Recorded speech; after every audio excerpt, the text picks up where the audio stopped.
Bonjour, dans cette vidéo, nous allons présenter la notion d'élément chimique et la loi de conservation qui lui est associée. Les prérequis nécessaires à la bonne compréhension de cette vidéo sont de connaître le modèle actuel de l'atome, de connaître la représentation symbolique du noyau atomique et de connaître les règles de remplissage et de savoir trouver la structure électronique d'un atome. Les objectifs de cette vidéo sont de savoir ce qu'est un élément chimique, de connaître les définitions d'un isotope, d'une molécule et d'un ion, de savoir qu'il y a conservation des éléments chimiques et de la charge électrique lors d'une réaction chimique, et enfin, de connaître les règles du duet et de l'octet et de savoir les utiliser pour trouver la formule d'un ion monoatomique. Avant de voir les éléments chimiques, nous allons tout d'abord définir ce que sont des isotopes. Les isotopes ont été découverts à la fin du XIXe siècle par un physicien anglais, Joseph John Thomson, le découvreur de l'électron. Thomson utilisa le même dispositif que pour les électrons, mais cette fois avec des atomes de néon ionisés. Il constata que sous l'effet d'un champ électrique ou d'un champ magnétique, tous les atomes de néon ionisés ne se comportaient pas de la même manière et il obtenait plusieurs faisceaux déviés à la sortie de son dispositif.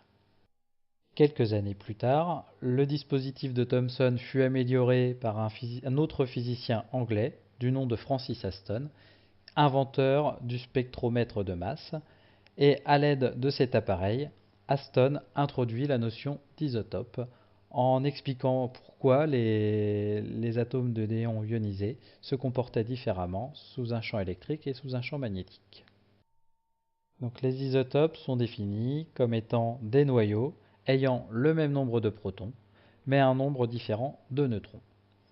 Nous pouvons voir des exemples avec les isotopes de l'hydrogène. Donc tout d'abord l'hydrogène H11, appelé procium ou tout simplement hydrogène, l'hydrogène H21, appelé deutérium, et l'hydrogène H31, appelé tritium. Donc nous constatons bien que nous avons le même numéro atomique, donc le même nombre de protons, et un nombre de masses différent, donc un nombre de neutrons différent.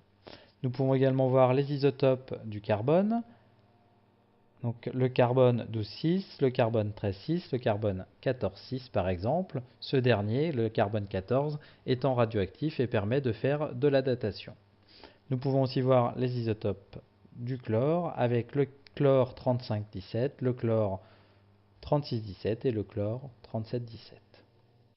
Nous allons maintenant voir ce qu'est un élément chimique. Donc un élément chimique est caractérisé par son numéro atomique Z, donc par son nombre de protons. Il peut exister sous forme d'ion, ou d'atomes isolés, ou d'atomes dans une molécule. Donc nous allons voir plusieurs exemples. Tout d'abord, l'élément soufre S.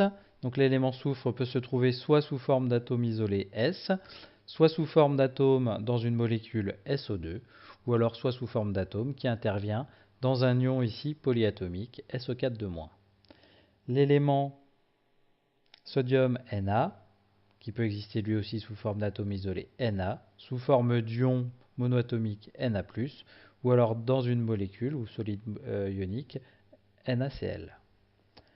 Nous pouvons également voir l'élément chlore Cl qui peut intervenir dans une molécule ici de dichlore Cl2, dans un ion Cl- ou aussi dans la molécule HClO. Pour illustrer cette notion d'élément chimique, nous allons réaliser une suite d'expériences en partant d'un élément qui est l'élément fer. Nous commençons avec du fer en poudre solide que nous mélangeons avec de la fleur de soufre. Nous mettons l'ensemble dans un creuset et nous chauffons fortement.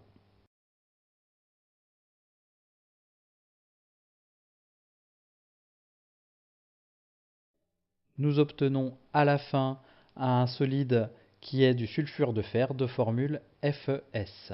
Le sulfure de fer, FeS, est une molécule, nous allons définir ce que c'est. Une molécule est constituée d'atomes qui sont liés entre eux par des liaisons covalentes, et une molécule est toujours électriquement neutre. Nous pouvons voir plusieurs exemples, par exemple la molécule de CO2. Donc dans une molécule, nous représenterons toujours les atomes qui constituent cette molécule, et nous placerons en bas en indice à droite le nombre d'atomes correspondants. Donc ici CO2, donc cette molécule contient pour le dioxyde de carbone un atome de carbone et deux atomes d'oxygène. Nous pouvons voir également la molécule C6H12O6 qui est du glucose. Donc elle contient 6 atomes de carbone, 12 atomes d'hydrogène et 6 atomes d'oxygène. Nous continuons notre suite d'expériences. Nous plaçons le sulfure de fer dans un bécher avec de l'acide chlorhydrique.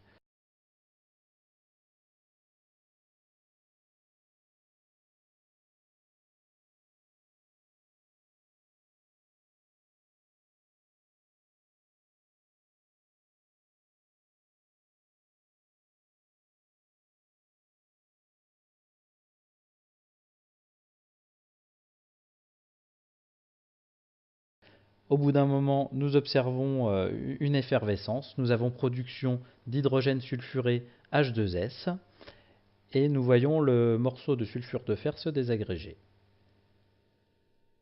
Nous filtrons la solution.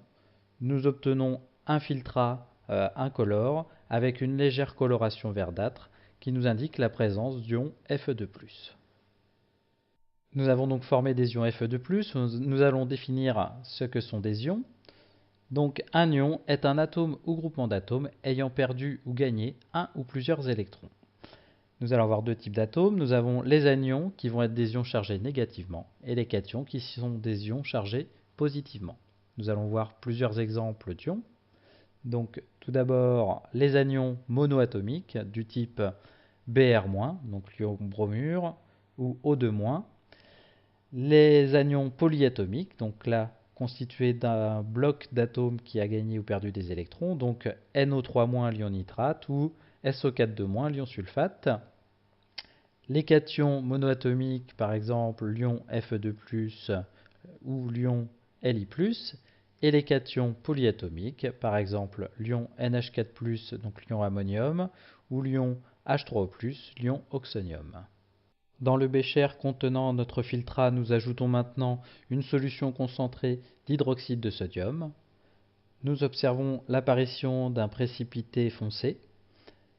Nous filtrons cette solution et récupérons cette fois le solide qui est constitué d'hydroxyde ferreux de formule FeOH2.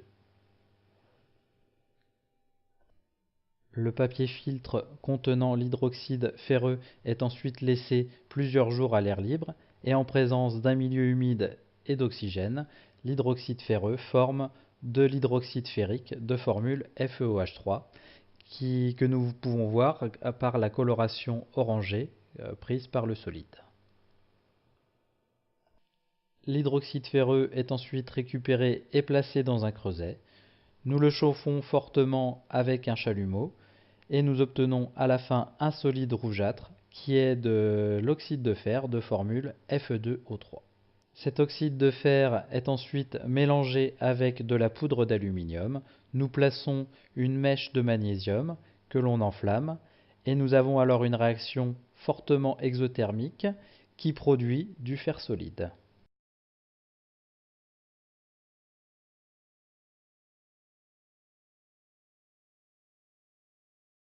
Le fer obtenu peut être caractérisé par ses propriétés magnétiques. En approchant un aimant, si nous résumons les différentes expériences réalisées, nous sommes partis de fer solide qui, en présence de soufre et d'une forte chaleur, nous a donné du sulfure de fer FeS. Ce sulfure de fer a ensuite été mis en contact avec de l'acide chlorhydrique qui nous a donné des ions Fe2+. Ces ions Fe2+ ont ensuite été mis en contact avec de l'hydroxyde de sodium qui contient des ions OH-, qui nous a donné un solide, l'hydroxyde ferreux FeOH2. Au contact de l'air et de l'humidité, l'hydroxyde ferreux s'est transformé en hydroxyde ferrique FeOH3. Cet hydroxyde ferrique a ensuite été chauffé fortement, ce qui nous a donné de l'oxyde de fer Fe2O3, qui en présence d'aluminium et d'une source de chaleur nous a redonné le fer.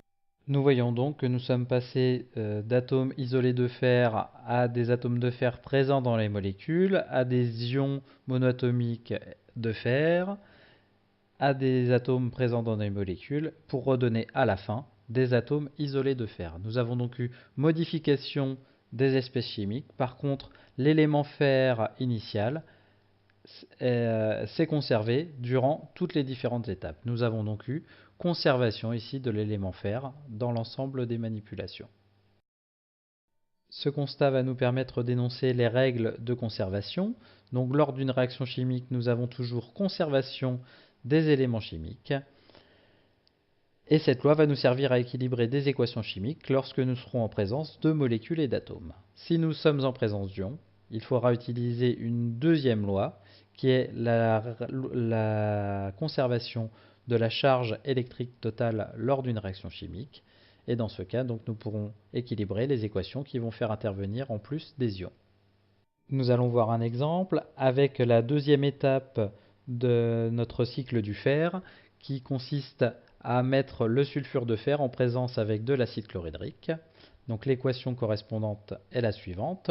Le sulfure de fer FeS réagit avec l'acide chlorhydrique pour donner des ions Fe2+. Nous avons également formation d'H2S, hydrogène sulfuré, et d'ion chlorure Cl-. Donc pour le moment, si nous faisons l'inventaire des éléments chimiques et de leur nombre présent, nous avons un élément fer, un élément soufre, un élément hydrogène, un élément chlore dans les réactifs. Et dans les produits, nous avons un élément fer, deux éléments hydrogène, un élément soufre, un élément chlore. Nous constatons ici donc, que nous avons un hydrogène au départ et deux hydrogènes à l'arrivée. Donc nous n'avons pas conservation des éléments. Il va donc falloir modifier l'équation en ajoutant ce que l'on appelle des nombres stoichiométriques devant les espèces chimiques pour pouvoir équilibrer l'équation et rendre compte de la conservation des éléments. Donc comme nous avons deux éléments hydrogène, nous allons placer un 2 devant HCl et nous allons recommencer. Donc cette fois nous avons un élément fer, un élément soufre, deux éléments hydrogène, deux éléments chlore étant donné que le 2 s'applique à l'ensemble ici de l'espèce chimique. Nous avons toujours un élément fer, deux éléments hydrogène, un élément soufre et un élément chlore. Donc là, nous constatons que maintenant nous avons bien deux éléments hydrogène, mais par contre nous avons deux chlores alors que nous n'en avons un seul dans les produits, donc nous n'avons toujours pas conservation des éléments. Pour pouvoir conserver les éléments, si nous avons deux éléments chlore dans les réactifs, nous devons en avoir deux dans les produits, donc nous allons mettre un 2 devant Cl-. Nous recommençons. Un élément fer, un élément soufre, deux éléments hydrogène, deux éléments chlore, un élément fer, deux éléments hydrogène, un élément soufre et deux éléments chlore. Cette fois, nous avons bien conservation des éléments chimiques, étant donné que les éléments et leur nombre présents dans les réactifs est identique dans les produits. Donc nous avons conservation des éléments. Nous constatons également que notre équation faisait intervenir des ions. Donc en plus de la conservation des éléments, nous devons vérifier la conservation des charges électriques. Donc nous allons regarder la charge électrique de tous les réactifs et la charge électrique de tous les produits. Donc la charge électrique de FeS étant une molécule, sa charge vaut 0. La charge électrique de HCl est une molécule, donc sa charge électrique vaut 0. Pour Fe2+, c'est un ion de charge 2+, donc sa charge vaut plus 2. H2S est une molécule, donc sa charge vaut 0. Et Cl- est une molécule, donc sa charge vaut moins 1. Donc nous regardons la charge électrique des réactifs. Donc ici nous avons QFES plus 2 QHCl. Nous avions deux molécules HCl. Nous avons donc 0 plus 2 fois 0, ce qui nous donne 0 pour la charge totale des réactifs. Nous recommençons avec les produits. Nous avons donc QFE2+, plus QH2S plus 2 QCl-. Nous avons deux ions Cl-. Donc plus 2 plus 0 plus 2 fois moins 1, ce qui nous donne plus 2 moins 2, donc 0. Donc nous avons bien conservation de la charge électrique ici. Dans le cycle du fer que nous venons de présenter, nous avons vu que les atomes isolés de fer pouvaient réagir pour ensuite intervenir dans des molécules ou former des ions comme Fe2+. Cette notion est directement liée à la stabilité des éléments qui a été étudiée au début du XXe siècle par un chimiste américain du nom de Gilbert Lewis. Lewis a établi deux règles de stabilité suivant les éléments permettant d'expliquer leur comportement.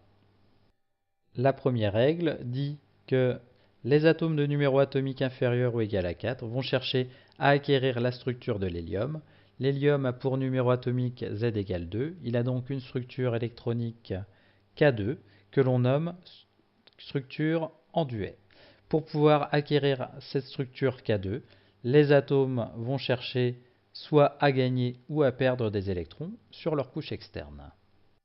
La deuxième règle concerne cette fois les éléments de numéro atomique supérieur à 4 qui vont chercher à acquérir la structure soit du néon, donc le néon a pour numéro atomique Z égale 10, donc la structure est K2L8, soit de l'argon, donc l'argon a pour numéro atomique Z égale 18, donc K2L8M8. Nous constatons que chaque couche externe contient 8 électrons, ce que l'on appelle une structure en octets. Et donc pour acquérir cette structure électronique, l'une ou l'autre, les atomes vont gagner ou perdre des électrons sur leur couche externe. Nous allons tout d'abord voir le cas de la perte d'électrons pour un atome, donc la formation de cations. Donc les atomes qui cherchent à perdre des électrons pour respecter la règle du duet ou de l'octet vont former des cations ayant une charge correspondant au nombre d'électrons perdus. Et une remarque, les éléments carbone et silicium ne forment pas de cations.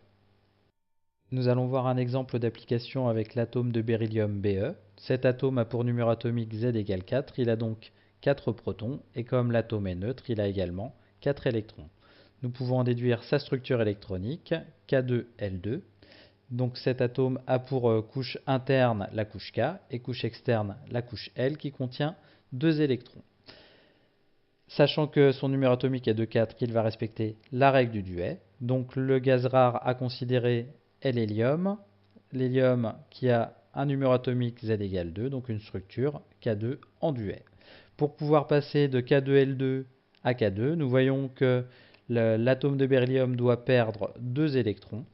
Le noyau de l'atome de beryllium contient 4 protons, donc la charge du noyau sera Q noyau égale 4E, E étant la charge élémentaire, donc la charge d'un proton. Au niveau des électrons, nous avons vu que nous avons maintenant 2 électrons pour respecter la règle du duet. Donc la charge des électrons sera de moins 2E, chaque électron ayant une charge moins E. Si nous faisons la différence, donc en calculant la charge totale, nous faisons Q noyau plus Q électrons, ce qui nous donne ici 4E moins 2E. Cela veut dire plus 2E. Donc nous avons ici, pour représenter l'ion, le symbole de l'atome correspondant, donc Be, avec la charge, donc ici une charge 2+. Deuxième cas, avec le gain d'électrons pour un atome et la formation d'anions. Donc dans ce cas, les atomes qui cherchent à gagner des électrons pour respecter la règle du duet ou de l'octet vont former des anions ayant une charge correspondant au nombre d'électrons gagnés. Et nous avons la même remarque que tout à l'heure, les éléments carbone et silicium ne forment pas d'anions. Nous allons voir un exemple d'application avec l'atome d'azote N. L'azote a pour numéro atomique Z égale 7. Il a donc 7 protons. Comme l'atome est neutre, il a également 7 électrons. Nous pouvons déduire sa structure électronique K2L5. La couche externe est la couche K. La couche interne est la couche L et elle contient 5 électrons. Le numéro atomique Z égale 7 est supérieur à 4, donc nous allons appliquer la règle de l'octet. Dans ce cas, le gaz rare à considérer est le néon Ne. Le néon a un numéro atomique Z égale 10, sa structure électronique est donc K2L8. Nous allons donc voir comment faire pour passer de K2L5 à K2L8. Nous voyons qu'il faut rajouter 3 électrons. Nous avons donc un gain de 3 électrons.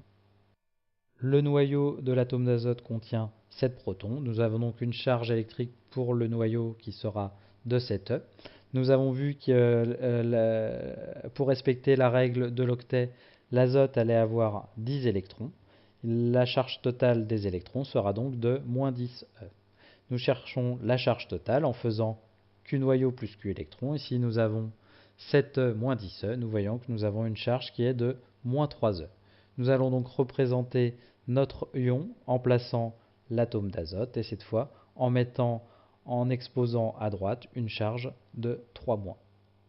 Pour finir, dans le cas du gain d'électrons par un atome, l'atome a également la possibilité de former des molécules. Dans ce cas, les atomes qui cherchent à gagner des électrons pour respecter la règle du duet ou de l'octet vont former des molécules en mettant des électrons en commun avec d'autres atomes.